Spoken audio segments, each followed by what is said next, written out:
percaya kesempatan tempat ini maupun yang di rumah datang dengan penuh sukacita. Ketika kita mencari Tuhan dan kita mencari hadiratnya, saya percaya situ Tuhan nyatakan kemuliaannya, Tuhan nyatakan kuasanya melalui hadiratnya.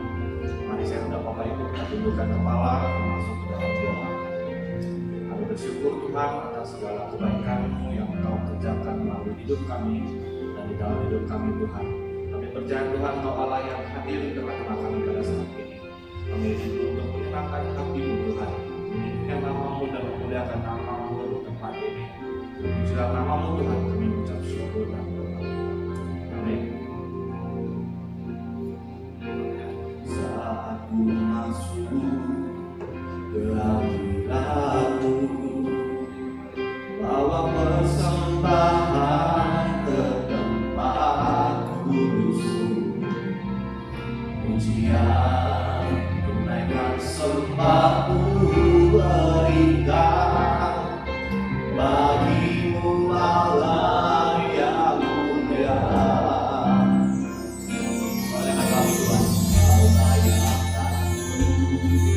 menghadiri-Mu, bawa persembahan ke tempat kudus-Mu, pujian tunaikan sembah ku berikan bagi-Mu Allah yang mulia.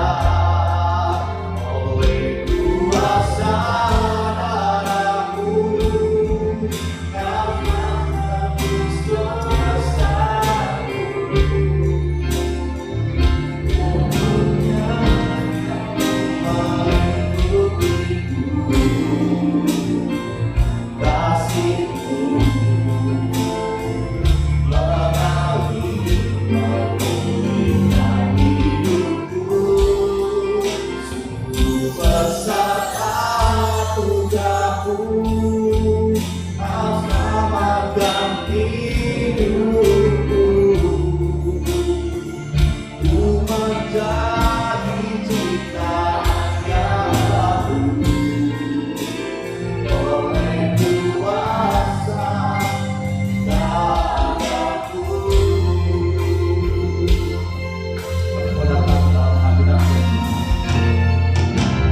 Saat ku masuk ke hadirat-Mu, bawa persembahan ke tempat kudus-Mu, pujian tunaikan sembah ku berikan bagi-Mu Allah yang mulia.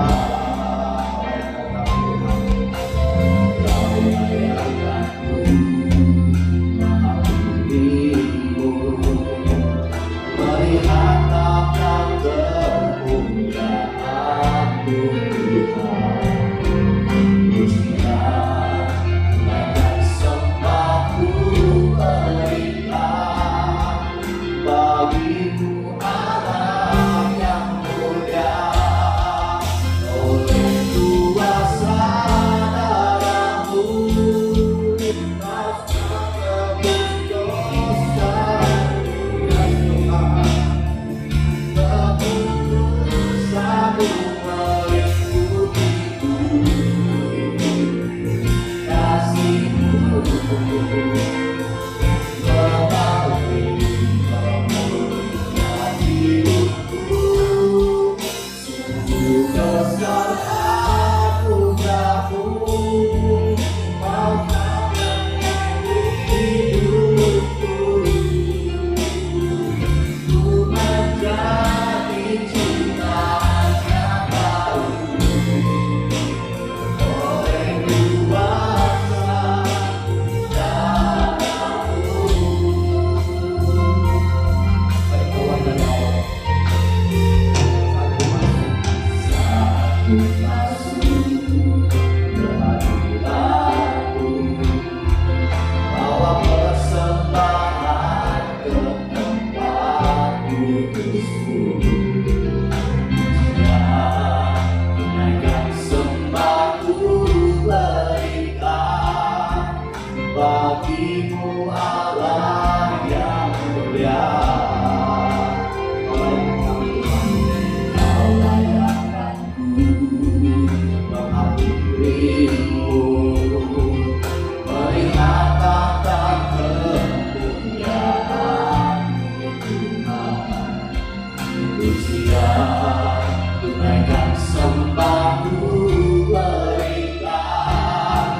bagimu Allah yang mulia, oleh kuasa darah-Mu Kau telah tebus dosaku,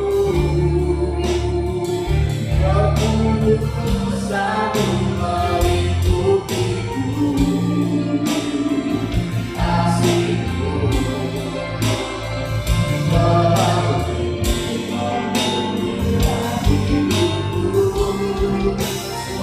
besar anugerah-Mu, Kau selamatkan hidupku.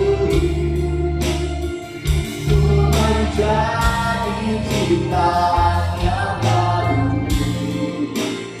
oleh kuasa darah-Mu.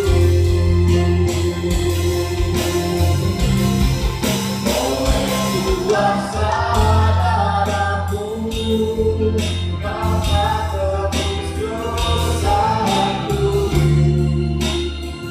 kekudusan-Mu mengikutiku,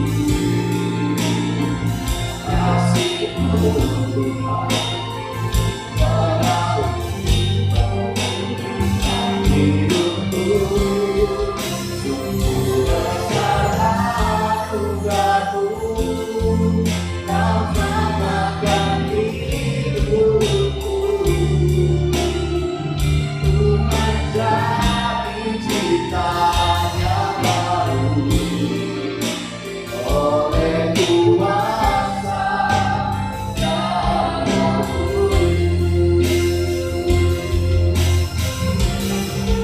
Oleh kuasa darah-Mu, Kau telah tebus dosaku, kekudusan-Mu mengikutiku, kasih-Mu memulihkan hidupku. Sungguh besar anugerah-Mu, Kau selamatkan hidupku. Ku menjadi ciptaan yang baru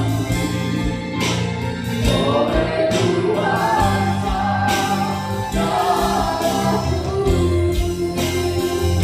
Ku menjadi ciptaan yang baru oleh kuasa darah-Mu.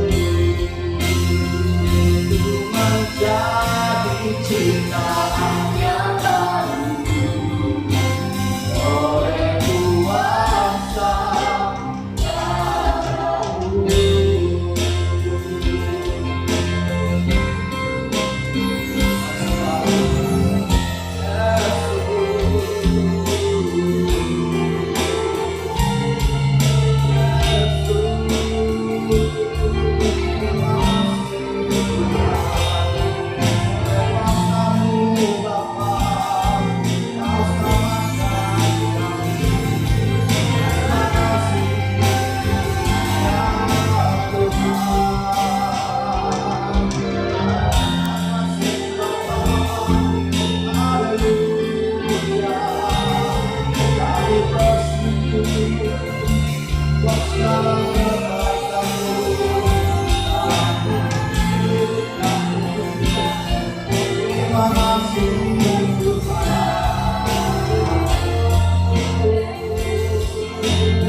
darah-Mu.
duka atas perbuatanmu, samanya duka kasih Engkau Tuhan.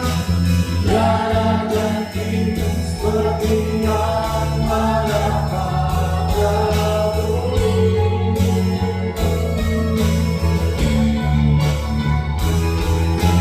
Tiada ganti seperti yang ada padamu.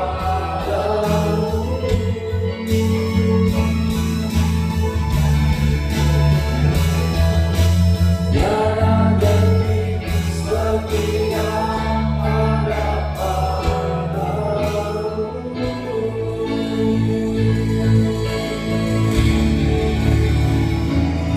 Haleluya. Kami bersukacita dan kami bergembira Tuhan, dan kami hidup karena janji-Mu. Terima kasih untuk semua yang baik yang kami boleh alami sampai hari ini. Terima kasih Bapa untuk hari ini kami boleh bersama-sama Tuhan beribadah. Terima kasih Tuhan juga waktu kami boleh dengarkan firman. Berbicaralah Tuhan kepada kami, sampaikan apa yang menjadi keinginan. Roh Kudus untuk memberi pengertian dan pemahaman kepada kami, sehingga setiap perkataan Tuhan boleh kami mengerti dan kami pahami dan kami boleh melakukannya. Terima kasih, terpujilah nama Tuhan. Dalam nama Yesus kami berdoa dan mengucap syukur. Haleluya. Amin. Puji Tuhan, selamat pagi Bapak Ibu sekalian, shalom. Senang kita boleh bersama-sama kembali pagi hari ini. Nah, sudah dikasih Tuhan, bulan Desember kita tahu banyak nanti mendekati tanggal 25 ini, mungkin Bapak Ibu Saudara akan terima WA atau dalam apa saja yang mungkin menyebutkan kalau katanya tanggal 25 Desember adalah bukan hari kelahiran Yesus, tapi disebutkan itu adalah ulang tahun, artinya dewa matahari atau dewa Ra.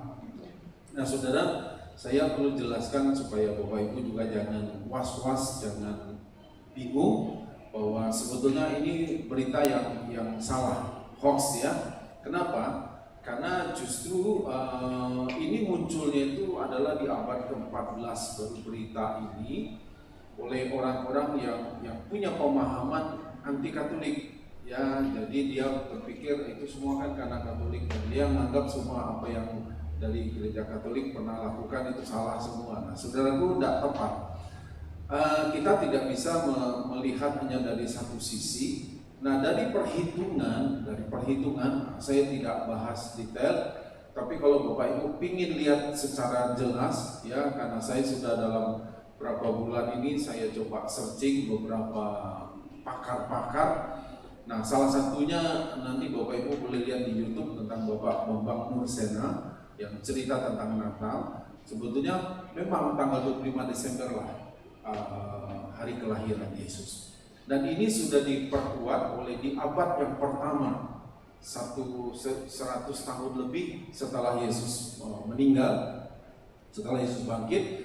Dikatakan gereja mula-mula memperingati hari kelahiran Yesus itu 25 Desember. Jadi kalau ada berita-berita yang Bapak Ibu dengar, jangan bingung, jangan terus jadi bimbang, nah terus nanti kita ikut-ikutan yang menyembah dewa matahari, enggak. Ya, jadi ini sedikit penjelasan buat kita supaya kita, yang dilarang adalah kalau tanggal 25 Natal itu kita buat pesta mabuk dan kemudian ini yang salah ya. Jadi mengingat apa yang Yesus lakukan itu tidak ada salahnya. Oke. Nah, hari ini kita akan belajar tentang legacy atau warisan rohani. Nah, saudara, sebagai orang tua jasmani, bahwa ada yang kita bisa tinggalkan kepada generasi yang akan datang. Ya. Bisa itu berupa memori. Memori artinya anak-anak generasi sesudah kita, anak cucu cicit, dia hanya sekedar ingat, ya aku punya orang tua. Ya, kalau ya orang tuaku ya begitu aja. Ya sudah, memori saja, sebagai semua ingat aja. Nah, kemudian yang kedua monumen. Monumen rasanya sepertinya orang-orang tertentu setiap tahun harus pergi ke sana, ke kuburannya dan atau monumen yang lain ya yang berbeda. Tapi hanya sebagai monumen saja. Ya dulu memang orang tuaku begitu. Dulu dia begitu. Ini monumen saja. Kenang-kenangan saja. Tapi ada yang sebetulnya yang ketiga yaitu warisan. Warisan itu dia bisa berikan berupa uang, berupa sesuatu materi, rumah entah apalah ya. Nah, kemudian yang keempat yang bisa diberikan oleh orang tua yaitu legacy. Legacy ini adalah satu warisan. Dia berbicara tentang nilai-nilai kehidupan yang diberikan oleh orang tua kepada anaknya, dan kemudian anaknya ini bisa menduplikasikan lagi, melakukan kembali, dan bahkan dia bisa berbuat yang lebih besar. Ya, nah saudara, hari ini kita akan mau belajar melihat bagaimana supaya kita itu bukan sekedar memberikan satu memori untuk anak-anak kita. Nah ini bicara bukan saja anak jasmani tapi juga anak rohani. Saya juga berupaya, berusaha tidak hanya sekedar memberikan satu memori ya, tapi saya juga akan memberikan legacy itu ya. Kenapa saya perlu persiapkan khotbah saya dengan baik? Kenapa? Karena saya bukan sekedar memberikan memori atau monumen, tapi saya ingin memberikan legacy. Nah saudara, jadi ini yang kita mau berikan nanti kepada generasi di bawah kita. Bukan sekedar memori, bukan sekedar satu monumen atau sekedar harta materi warisan, tetapi yang kita mau berikan kepada mereka itu adalah legacy itu, warisan rohani ya. Nah kita buka dulu Alkitab kita dari Amsal pasal yang ke-13 ayat yang ke-22. Katakan begini, Amsal pasal 13 ayat yang ke-22. Kita akan baca sama-sama satu ayat ini, 2, 3. Orang baik meninggalkan warisan bagi anak cucunya, tetapi kekayaan orang berdosa disimpan bagi orang benar. Orang baik meninggalkan warisan bagi anak dan cucunya.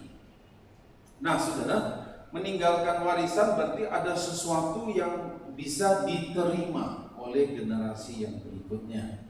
Nah, untuk ini kita mau belajar apa yang engkau bisa tinggalkan untuk anak-anak.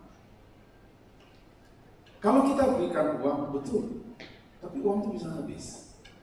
Ya, kalau dia tidak bisa kelola, maka belum dia meninggal, belum anaknya besar, mungkin uang itu sudah habis.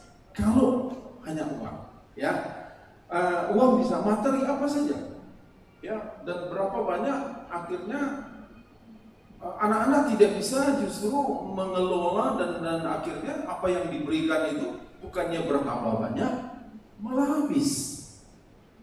Nah saudara, dan bahkan sangat menyedihkan, ada orang tua yang kadang-kadang tidak memberikan legacy itu kepada anak-anak. Begitu dia meninggal, anak-anaknya itu biasanya aku jadi ribut. Ributnya itu gara-gara apa? Gara-gara warisan. Kenapa? Karena yang satu merasa kok aku tuh dapatnya kok lebih yang tidak produktif. Kok aku dapatnya lebih sedikit. Meskipun aku anak perempuan kan aku juga anak. Wow, tuntut begini dan akhirnya ribut.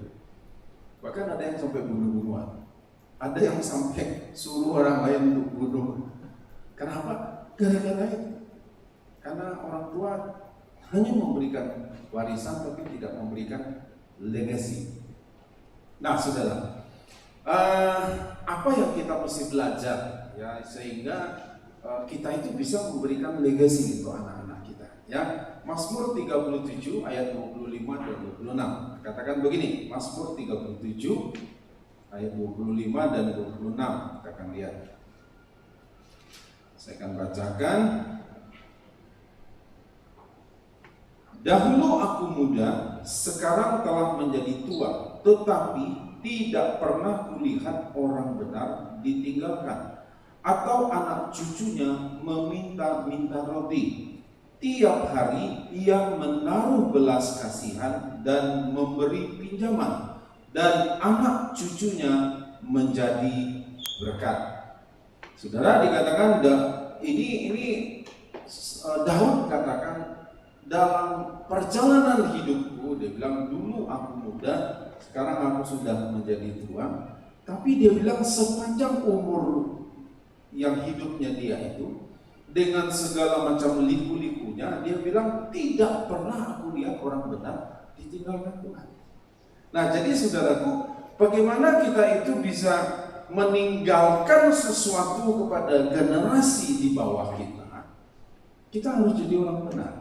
Kenapa? Karena dikatakan dengan kita jadi orang benar, dikatakan maka kita akan dipelihara oleh Tuhan. Nah, sekarang kita coba melihat dari antara banyak ciri-cirinya orang benar, apa yang menjadi satu ciri. Dan setelah saya belajar ngerti, dan saya kagum dengan Tuhan. Kenapa? Karena gini saja.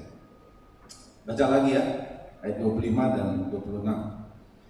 Dahulu aku muda, sekarang telah menjadi tua, tetapi tidak pernah kulihat orang benar ditinggalkan, atau anak cucunya meminta-minta roti. Tiap hari ia menaruh belas kasihan dan memberi pinjaman. Perhatikan ayat 26. Tiap hari ia menaruh belas kasihan dan memberi pinjaman. Jadi gini saudara, ini kan tingkah lakunya orang benar. Tiap hari apa yang dia lakukan? Dia menaruh belas kasihan. Jadi ciri orang benar adalah orang yang memiliki belas kasihan dalam hidup. Nah saudara, dan ini satu-satunya sepertinya ya saudara, satu-satunya yang iblis tidak punya. Iblis tidak punya belas kasihan ini. Apakah dengan dia memberikan sesuatu kepada kita karena dia kasihan sama kita? Bukan saudara. Apa yang iblis lakukan itu dia hanya meminjamkan. Dan suatu saat dia akan tagih kita dari apa yang dia pinjamkan itu bersama dengan bunga-bunganya. Lebih besar bunganya daripada pinjol itu saudara. Dan orang terkaget-kaget. Kenapa? Karena orang sudah tidak bisa bayar lagi. Jadi iblis itu tidak pernah memberi gratis. Dia hanya pinjamkan. Kalau dia memberikan kesenangan sesaat kepada kita, ya dia akan berikan. Tapi berikutnya dia akan tagih. Contoh gini. Apakah orang kan untuk menghilangkan suntuknya, kemudian dia minum minuman keras. Apakah minuman keras bisa menghilangkan masalahnya? Menurut saudara bisa nggak? Oh bisa. Siapa bilang nggak bisa? Bisa, tapi hanya sebentar.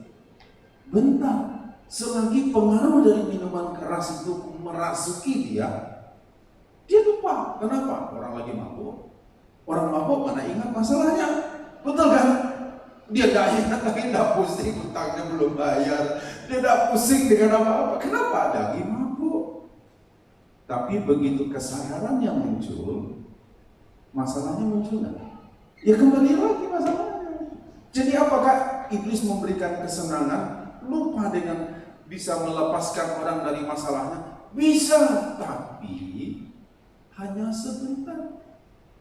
Begitu pengaruhnya hilang, pengaruh narkobanya hilang, balik lagi. Dan apa bunganya? Bunganya adalah kecanduan itu. Sampai suatu saat tidak bisa lepas. Nah, itulah saudaraku, tidak bisa bayar. Itu bunga-bunganya yang harus dia bayar.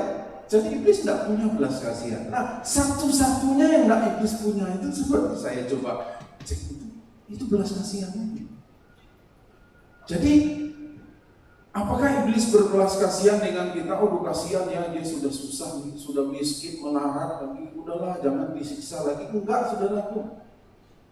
Kalau dia akan menghancurkan seorang, sehancur-hancurnya. Kalau dia mau habiskan orang, sehabis-habisnya. dan dia tidak pernah peduli, dan dia tidak pernah punya belas kasihan sedikit pun.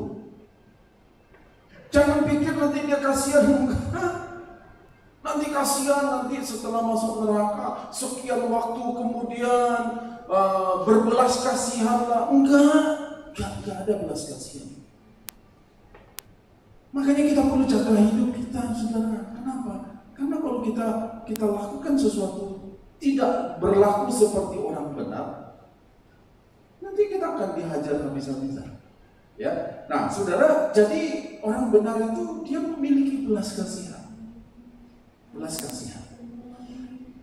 Ini cirinya, ya. Orang benar dia memiliki belas kasihan, dan hanya Tuhan yang punya belas kasihan. Iblis hanya Tuhan yang punya belas kasihan. Jadi kalau kita melakukan belas kasihan ini, tapi ini sesuatu yang Tuhan berikan kepada kita. Ya. Nah, coba lihat ayat 28 dari Mazmur pasal 37.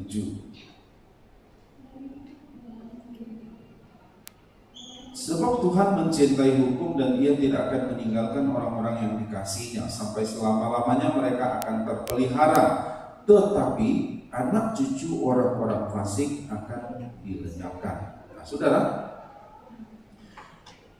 kalau kita bisa lihat ini, saudara, jadi apa yang kita lakukan ini,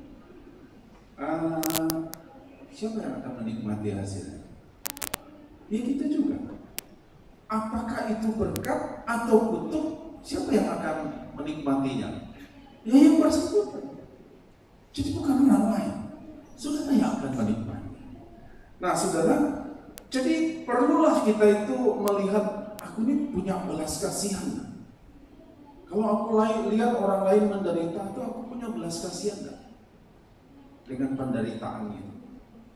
Nah saudara, jadi dibilang gini, berkat dan kutuk itu bahkan dibilang saudaraku sampai ke anak dan cucunya. Jadi saudara orang tua, hati-hati dalam bertindak. Bukan berarti hati-hati terus supaya jangan ketahuan, bukan itu masalahnya. Hati-hatilah dalam apa yang engkau lakukan, tindakan apa yang engkau lakukan. Kenapa? Karena nanti dibilang ini ke anak dan cucunya. Entahkah itu berkat, entahkah itu kutuk, bisa turun ke anak dan cucu.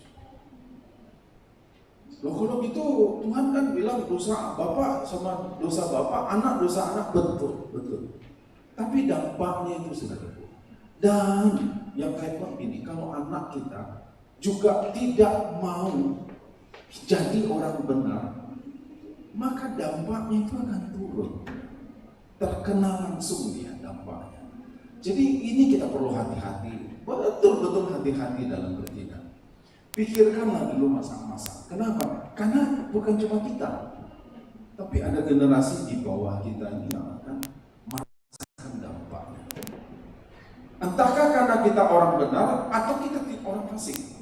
Jadi ini akan sangat menentukan apa yang dialami oleh kita dan generasi di bawah kita. Dampaknya itu adalah karena kita, apa yang kita lakukan. Jadi saudaraku, apa yang harus kita lakukan? Berikanlah warisan yang namanya bersifat legacy tadi. Nah, saya coba memberikan beberapa contoh. Misalnya gini, kalau kita misalnya tentang uang, Matius 6 ayat 21 berkata, akar Matius 6 ayat 21 dibilang, di mana hartamu berada, di situ hatimu berada. Kan ayatnya bilang begitu, karena di mana hartamu, di situ hatimu. Jadi bukan dibilang di mana hatimu, di situ hartamu. Enggak, di mana hartamu, di situ hatimu. Nah, kita perlu mengajarkan kepada generasi di bawah kita, anak-anak kita, tentang hal uang ini. Itu misalnya begini, bagaimana cara mengelola dan menggunakan uang. Jadi dia perlu dilatih, dia perlu diajar. Meskipun kita mampu, tapi kita perlu melatih dia bagaimana dia menggunakan Bagaimana dia uang yang dia pakai ada sama dia ini dia kelola. Nah, ini penting diajarkan. Kenapa? Karena nanti kalau dia dari kecil tidak diajarkan, nanti sampai besar dia akan sulit juga. Kenapa? Selalu dimulai dari kecil. Selalu dimulai dari kecil. Saya kasih contoh. Saya mengajarkan anak-anak ngasih perpuluhan itu pada waktu dia masih SD. Dia kan nggak ngerti apa-apa, kan saya yang kasih uang jajan. Iya, tapi saya mengajarkan prinsipnya sama dia. Nah, saya kasih contoh ini. Dia SD itu dulu berarti di tahun 2000-an ya. 2000-an. Uang jajannya dia itu baru Rp1.000 satu hari. Ini jangan cerita sekarang, cerita dulu. Sekarang 1.000 terbuang di pinggir jalan, kadang-kadang nggak diambil orang. Tapi ini cerita tahun 2000-an dulu ya. Berarti kan cuma Rp100 uang perpuluhannya dia. Ya. Saya bilang gini, oke, saya kalau 100 sehari kan susah. Gini aja, dalam seminggu, pokoknya nggak tahu bagaimana kamu belajar kelola. Pokoknya dalam seminggu harus ada tersisa uang Rp600.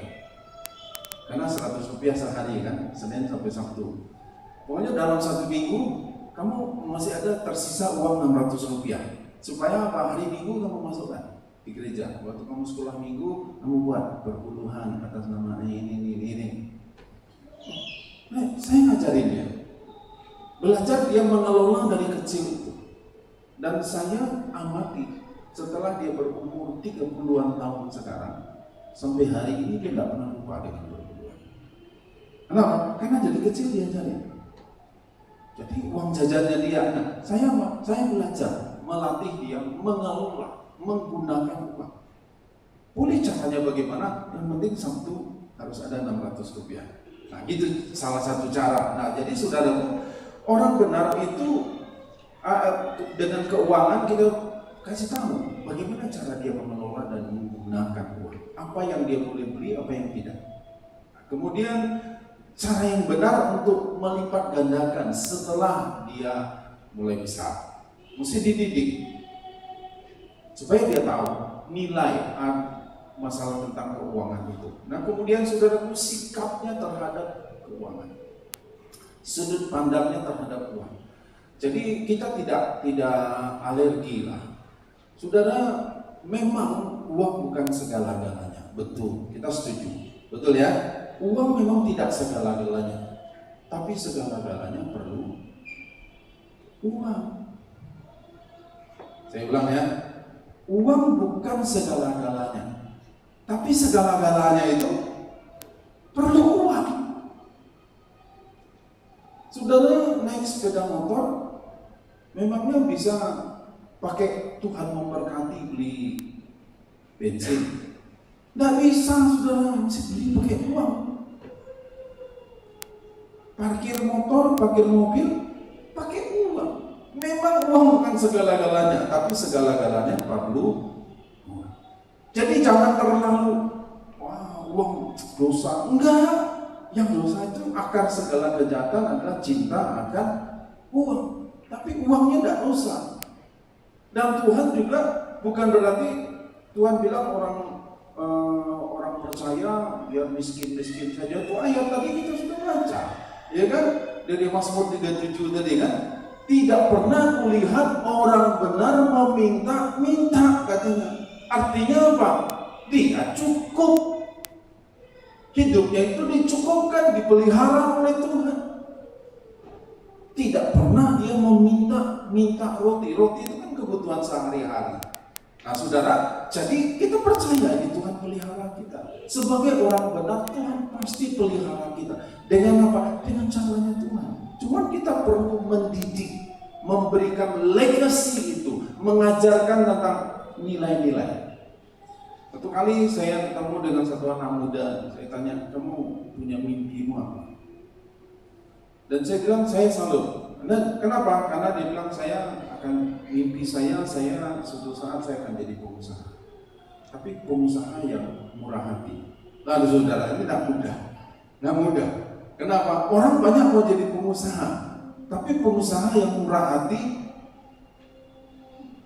ini kan masih muda saudara, masih remaja. Tapi dia bilang mimpi saya mau jadi pengusaha yang berhasil, yang murah hati. Ada embel-embel murah hatinya ini yang luar biasa. Jadi buat saya bilang, saya setuju dan saya salut dengan mimpimu yang seperti itu. Kenapa? Karena tidak banyak orang yang mau jadi orang sukses, mau jadi orang berhasil, titik. Nah saudara, jadi saya bilang gini, saya setuju, ini legacy yang saya percaya yang orang tua mungkin sudah tanamkan kepada dia. Sehingga dia bilang, saya mau jadi pengusaha, tapi pengusaha yang murah hati, yang berhasil dan yang murah hati. Nah saudara, kenapa dalam 1 bulan ini ya kita biasanya kan kita persembahan ini kan buat kita awal-awalnya kan, kalau kita tidak edarkan kantong kolektor gimana, nanti orang tidak kasih persembahan. Saya bilang, ya sudah kita melangkah saja. Pokoknya kita sediakan tempat persembahan. Bagi yang mau berikan persembahan silakan berikan. Kalau mau kirim ke rekening silakan kirim. Kita tidak ada 2 kali persembahan untuk ini, untuk itu, dan untuk ini. Tidak kita buat, pokoknya kita percaya. Itu sudah berjalan berapa tahun saudara ya? Kita tidak mengedarkan kantong kolektor. Tuhan buktikan, Tuhan pelihara. Kenapa? Karena saya ingin mengajarkan konsep bahwa gereja juga tidak nagih-nagih dengan Bapak Ibu. Bahwa gereja bukan menagih, ayo kasih. Kita kasih aja yang wajahnya agak serem-serem sedikit, kasih kantong kolektor. Udah kasih dulu. Ya kan tidak mungkin begitu saudara. Kenapa? Karena kita ingin ngajar supaya jemaat ini dengan serelanya hatinya yang memberi. Nah, saudaraku, dan Tuhan buktikan setelah berjalan sekian tahun, Tuhan buktikan kita tidak pernah kurang. Ya Tuhan cukupkan ini. Dengan apa? Dengan caranya Tuhan. Bahkan di masa-masa pandemi dulu, dari bulan Maret sampai bulan Juli, sekarang hampir berapa 1 tahun kita tidak ibadah ya, sampai hampir 1 tahun saudaraku. Tuhan juga buktikan. Nah, jadi Bapak Ibu, kenapa kita belajar punya konsep sudut pandang yang benar tentang uang? Kalau sudut pandang kita benar tentang uang dan kita ajarkan ini kepada anak-anak kita, dan anak-anak kita pun akan mendapatkan value-nya, nilainya itu. Ya. Nah, dalam selalu setiap tahun, setiap bulan Desember, selalu kita berbagi dengan seluruh, termasuk cabang-cabang kita dengan seluruh. Sekarang cabang kita kan sudah 7. Kalau tahun lalu masih berapa? 1, 2, 3, 4 ya. 4, tahun ini sudah 7. 7 cabang yang kita berbagi dengan mereka. Nah saudara, kenapa saya mau lakukan ini? Kenapa kami mau lakukan ini? Supaya kita buktikan bahwa kami ini punya belas kasihan. Ya, uang itu yang Tuhan berikan itu, ada orang-orang yang tidak seberuntung kita, yang mungkin mereka Natal masih mikirkan bagaimana ya, ada kue enggak di rumahku, masih ada bisa aku beli baju enggak, atau ada baju-baju yang bagus enggak yang masih bisa aku pakai, atau mungkin orang-orang yang enggak seberuntung kita. Nah, kenapa enggak kita yang punya belas kasihan mesti berbuat sesuatu? Dan ini yang kita lakukan. Ya, sudah dari tahun 2018 kita sudah lakukan. Waktu cabang kita masih 2 dulu di BTO, masih belum punya cabang, kita sudah berbuat sesuatu sampai hari ini. Kenapa? Karena kita buktikan bahwa kita punya belas kasihan. Ya, nah saudara, terima kasih untuk Bapak Ibu yang sudah mau melakukan, ya, mesti berbuat sesuatu. Nah, saya percaya ini bukti bahwa kita punya belas kasihan. Kita mau belajar peduli dengan orang lain. Ada orang-orang yang tidak seberuntung kita. Ya, satu kali ada satu keluarga yang ngomong, Pak, kami punya tradisi Pak. Setiap bulan kami kumpulkan uang, dan kemudian dari uang yang kami kumpulkan itu kami belikan sesuatu dan kami akan berikan ini kepada panti asuhan, kepada apa. Nah sebenarnya saya bilang, ini ide yang bagus, ya.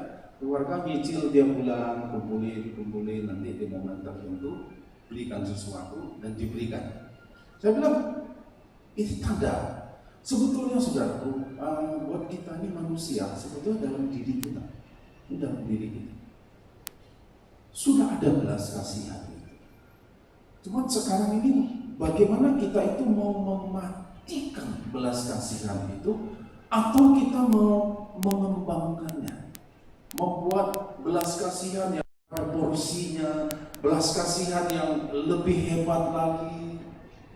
Dan ini belajar. Ya, nah jadi saudaraku, mari kita mau ajarkan kepada generasi. Saya ingin ngajarin juga Bapak Ibu. Mari, ya. Dalam 1 bulan ini, minggu lalu saya baru kembali dari Sikakap.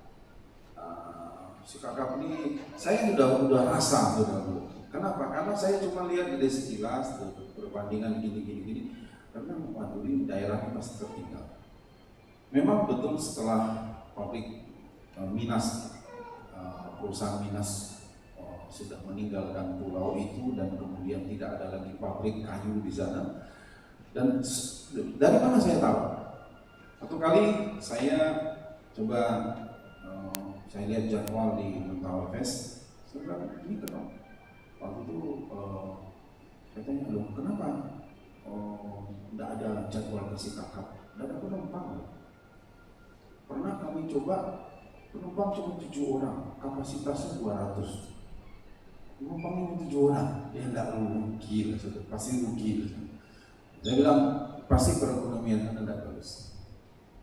Berbeda dengan daerah yang masih lumayan sipil, 3 kali seminggu. Berarti kan lumayan, penumpangnya ada, lumayan lah katanya, di atas setengah terisi gitu. Saya bilang, saya lihat indikatornya begitu. Kemarin saya ke sana. Kami berdua yang sama Edric pergi, dan kemudian betul saudara. Jadi saya bilang gini, saya ingin melihat apa yang Tuhan, apa yang mesti saya buat, apa yang harus kami lakukan Tuhan. Karena ada orang-orang sana yang tidak seberuntung kami. Kami bisa sekolahkan anak, kami bisa lakukan ini dengan, tapi ada banyak orang yang tidak seberuntung kami. Supaya jangan suatu saat Tuhan tanya sama kita. Ada orang-orang yang di sekitar yang kamu tahu, tapi kamu tutup hati terhadap belas kasihan. Dan kemudian saya tinjau saudara ke sana. Dan memang untuk satu daerah, ya. Dan saya bilang gini, oke, saya diteguhkan dan kemudian saya bilang, oke, nanti berdoa kita beli tanah di sana, kita bangun sekolah berasrama. Kenapa sekolah berasrama? Karena untuk mereka pergi sekolah, mereka harus jaraknya itu saudara, itu bisa berjam-jam kalau jalan kaki. Jalan kaki ada yang sampai, tidak tahu, tolong tahu nggak? Kalau dari Pumagirat ke Sinaka itu berapa jam jalan kaki? Mungkin sehari ya, 1 hari 1 malam. Kalau dia harus naik bot, dia mesti bayar. BBM-nya tidak kuat dia, namanya juga anak sekolah, tidak kuat dia harus pergi. Jadi dia harus pergi dan kemudian dia harus cari kos. Kalau orang tuanya tidak mampu, dia tinggal di pondok. Pondok itu, ya pondok namanya juga pondok. Lebih parah daripada pondok derita di Penyambungan ini. Penyambungan sudah kan lihat ada kan di pinggir jalan itu kan di Tamsel itu kan ada namanya pondok derita kan. Itu masih lumayan saudara. Kadang-kadang pondok yang di sana aku menyedihkan. Di area 2x2, di situ dia tinggal, di situ dia masak, di situ dia belajar tanpa listrik. Waduh, rasanya saya senang lihat kondisi mereka. Dan rasanya happy mereka. Kenapa? Karena tidak diawasi orang tua. Dia namanya anak SMP, remaja, tidak diawasi orang tua.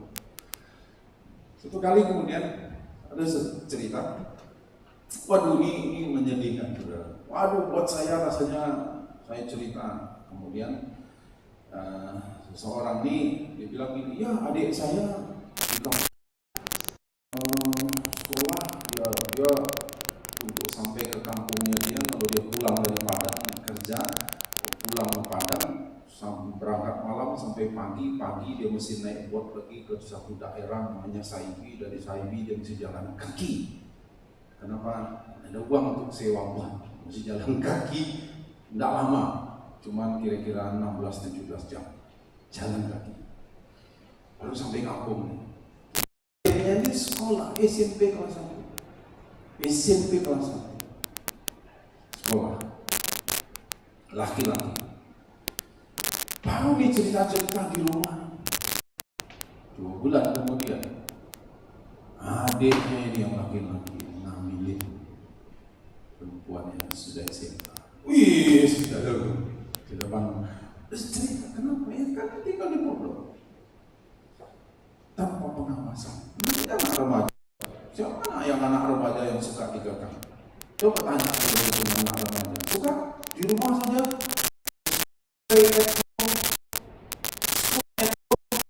Dia kepingin keluar. Kenapa? Enggak betah di rumah.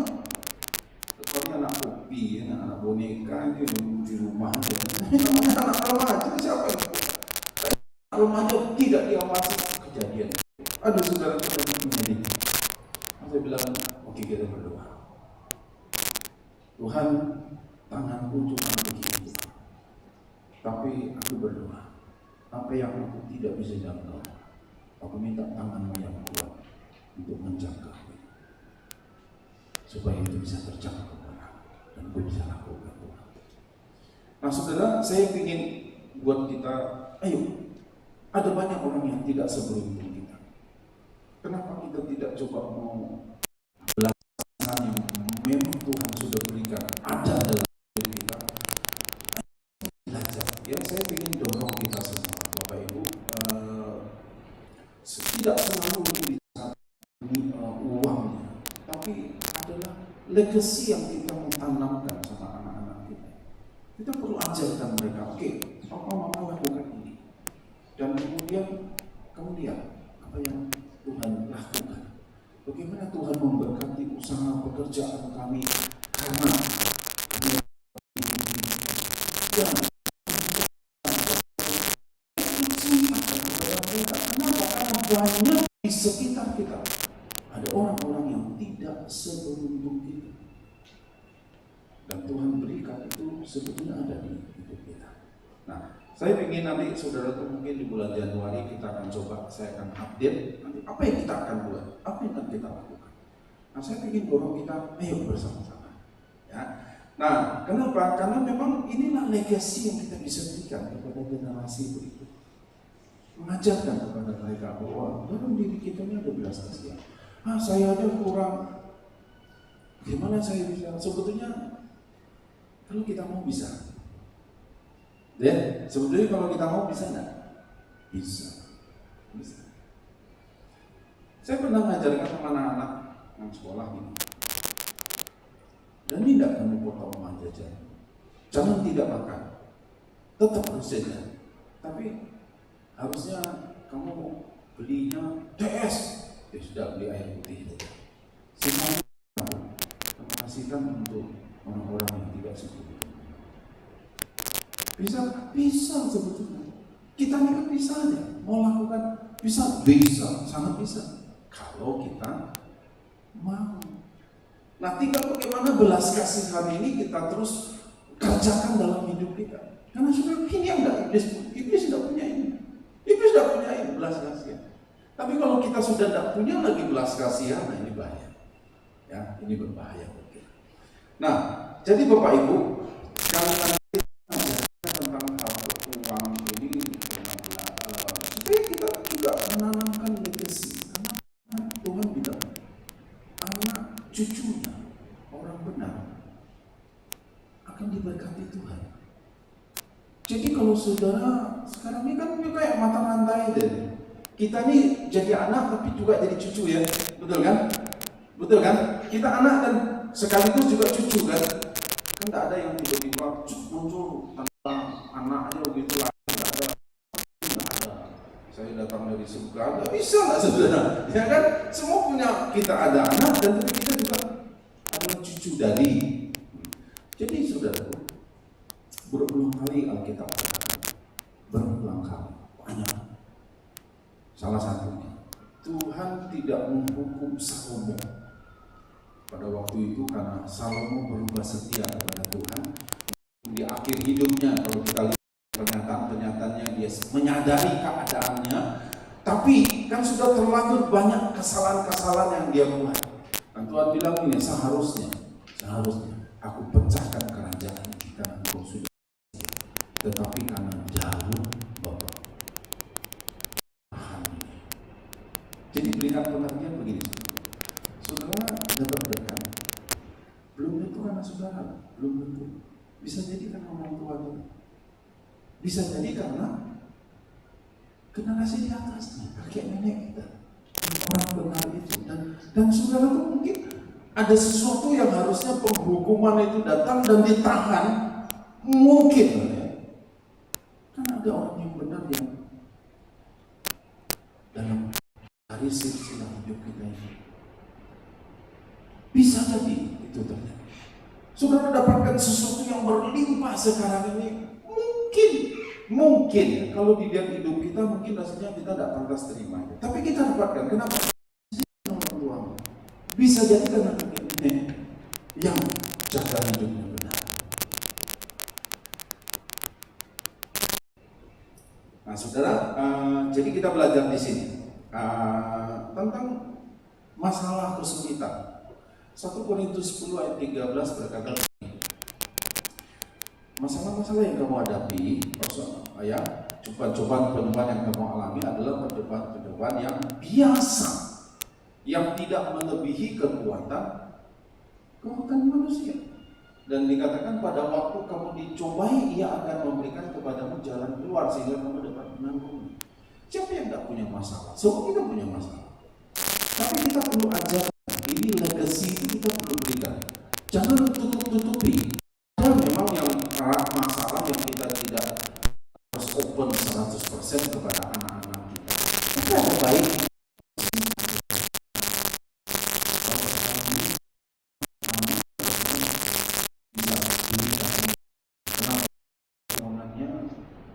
Bukan tidak ada, tapi diperlukan yang lain. Karena usaha ini memerlukan uang yang tidak sedikit. Jadi katakan, ini kan persoalan yang kita harus kasih tahu sama anak.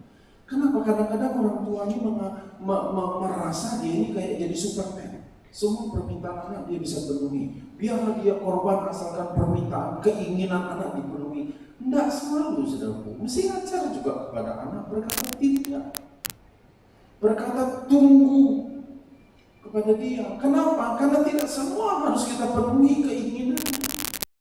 Nah, kalau kamu mau, kita berdoa. Kalau kita, Bapak bisa lakukan ini dalam waktu 1 tahun. Tapi kalau Tuhan berkehendak lain, dia bisa percepat 6 bulan, 3 bulan. Ayo kita berdoa. Jadi supaya ini legacy yang kita mesti tanamkan sama mereka. Tidak berarti semua keinginannya harus dipenuhi. Jadi pada waktu ada masalah, ada sesuatu, ini ada, ya lihatlah usianya dia berapa, dan kita mesti belajar ngomong. Ini loh, papa mama lagi kesulitan dalam hal ini, papa mama lagi ada masalah ini, lagi ada persoalan kesulitan itu. Yuk, bukan berarti ukur lah, ya berapa umurnya, kira-kira berapa di depan mana yang bisa dia tanggung. Supaya dia ikut berdoa, siapa tahu karena ketulusan hatinya doanya dia yang didengar Tuhan, ya kan? Nah, misalnya juga tentang Amsal 22 ayat 1. Ini legacy juga. Nama baik lebih berharga daripada kekayaan besar. Dikasihi orang lebih baik daripada perak dan emas, ya. Nama baik. Bagaimana kita menanamkan nilai-nilai itu kehidupan kepada anak-anak kita, supaya apa? Karena nama baik ini akan dibawa terus. Ya, setelah kita meninggal pun, nama baik ini akan terus. Atau nama tidak baik pun akan selalu dikenal. Ya, untuk anak-anak sekolah ya atau orang tua perlu ajarkan kepada mereka. Sudahlah, jangan suka bully kawanmu.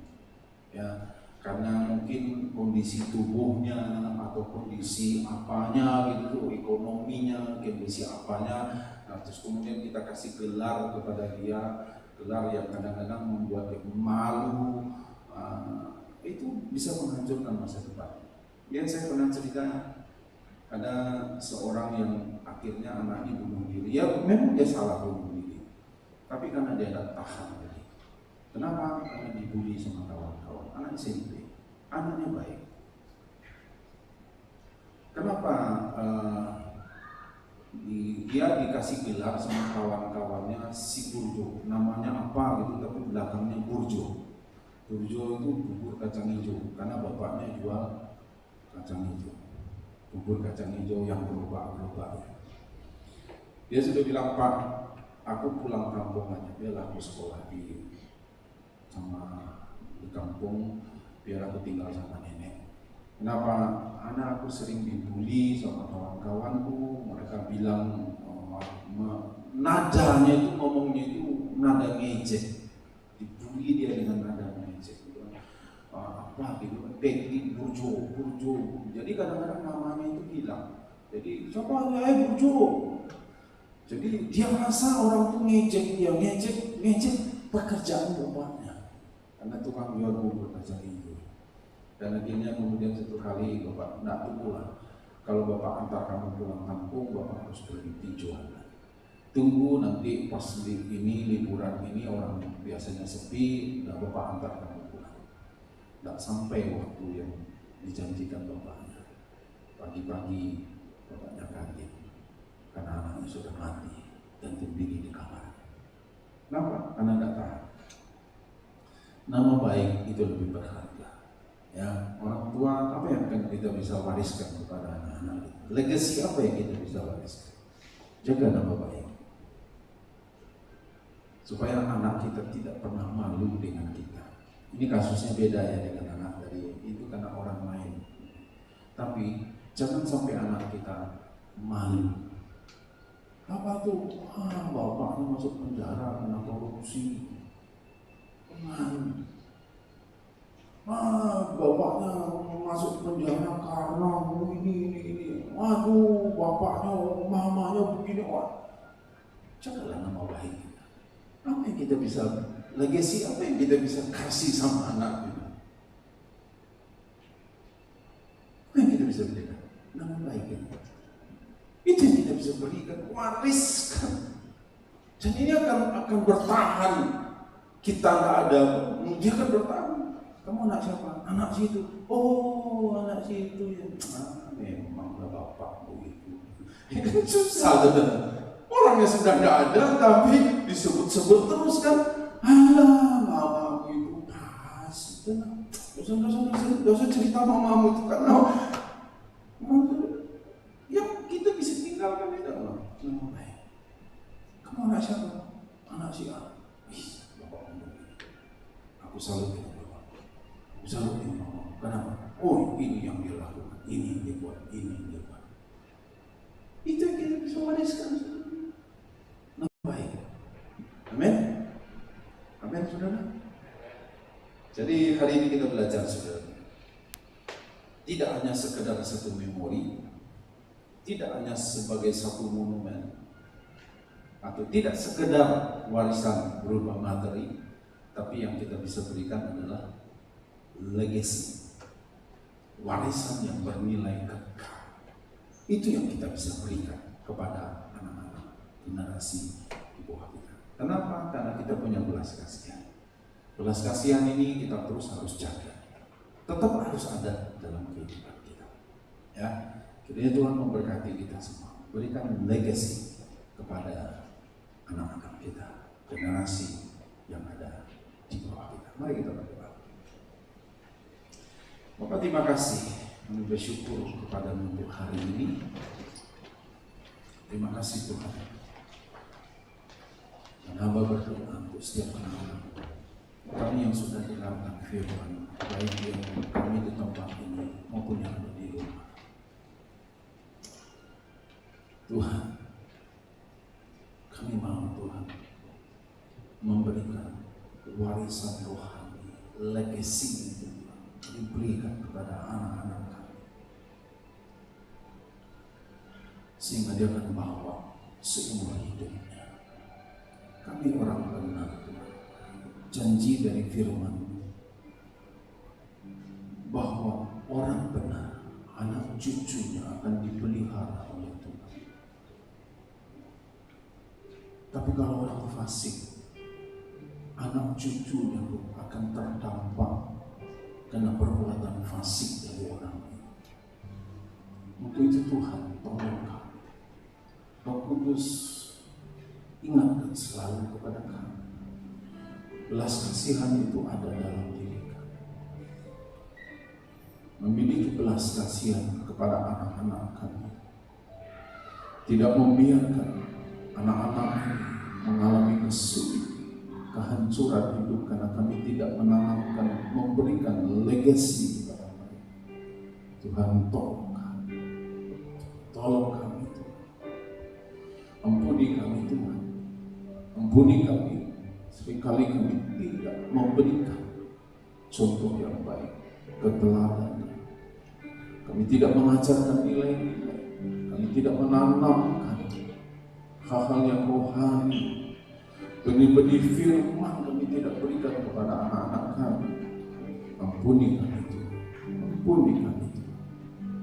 Terima kasih Bapa di surga. Terima kasih karena Bapa berdoa Engkau memberkati setiap anak, keluarga demi keluarga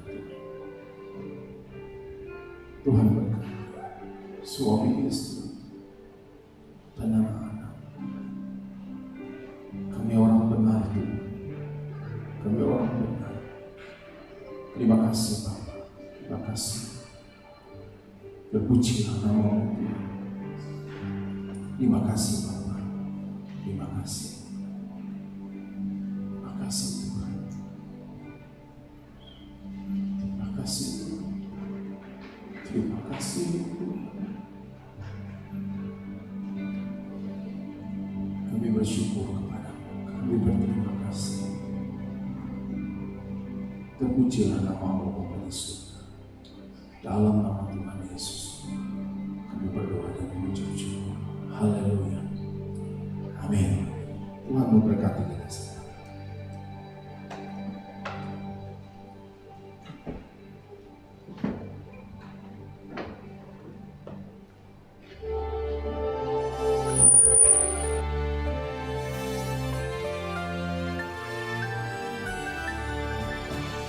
Shalom warga kerajaan.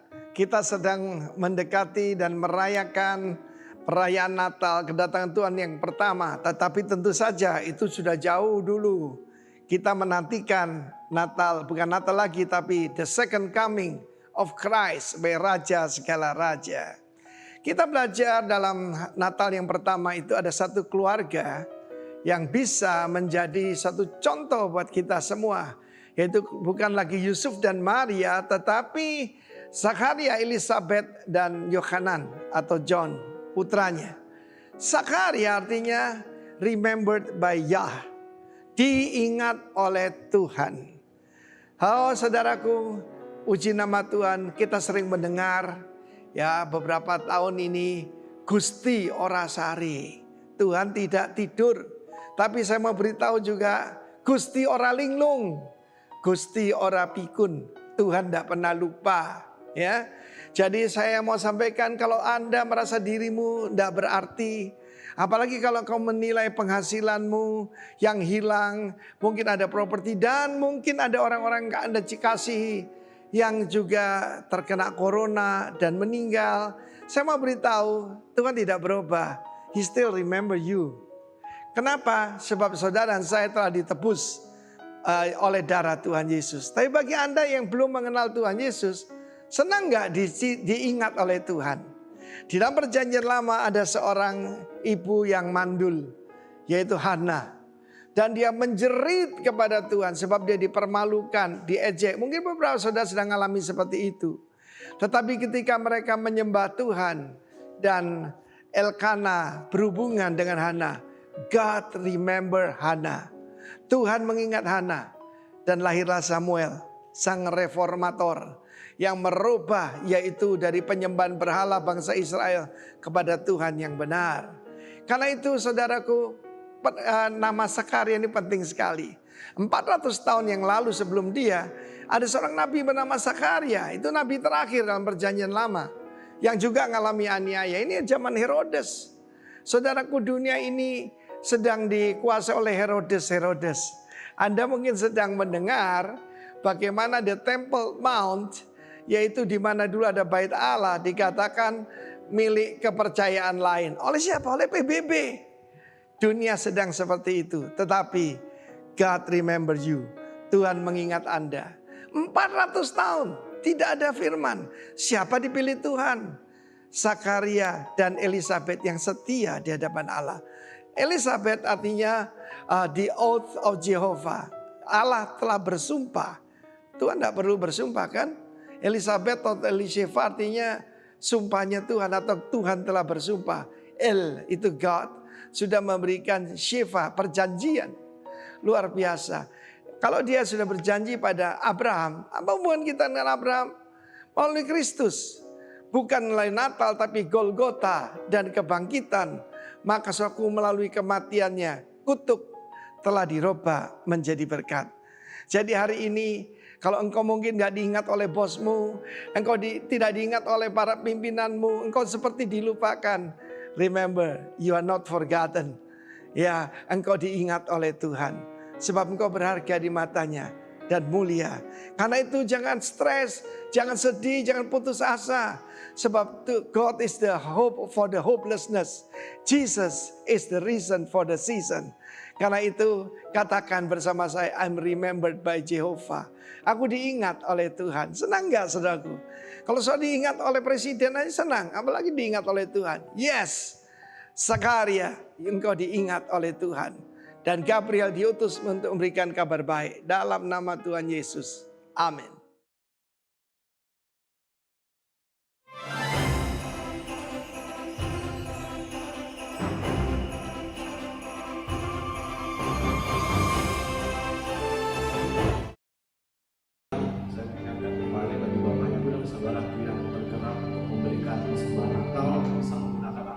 Berwarna putih disediakan di belakang.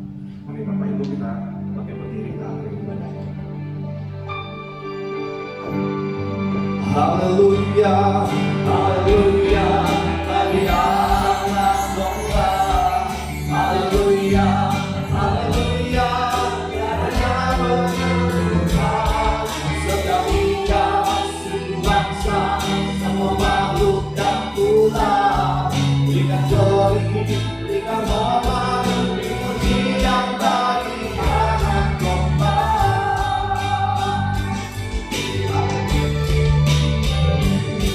Haleluya, haleluya, bagi anak domba.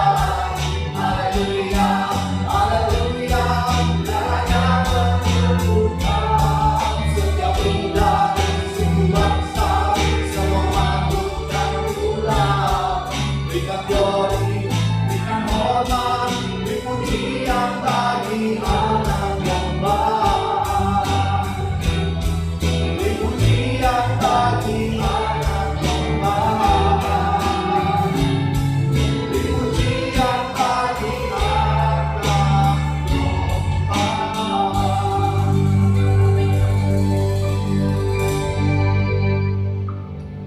Mari kita bersatu dalam. Bapa di dalam surga, sungguh kami sangat bersyukur Tuhan buat siang hari ini. Terima kasih Tuhan buat firman-Mu yang boleh mengingatkan kami, yang menguatkan kami pada hari ini, Tuhan Yesus. Di mana kami boleh diajarkan untuk mendidik anak-anak kami atau turunan kami tentang perbuatan yang baik yang menyenangkan hati Tuhan. Mampukan kami Tuhan, berikan kami kekuatan, berikan kami kesehatan. Bapak di dalam surga, kami juga bersyukur pada siang hari ini Tuhan, di mana Bapak Pendeta Yohanes Beni yang telah menyampaikan inisiatif di tempat ini. Tuhan berkati Tuhan, kubalah kami di tempat ini beserta istrinya Ibu Esther Tuhan. Kekuatan dan kesehatannya Tuhan berkati. Kiranya senantiasa ada dalam perlindungan. Dan dimanapun Engkau utus melayani hamba ini Tuhan, kiranya Tuhan menyertai dan memberikan tanda-tanda yang ajaib.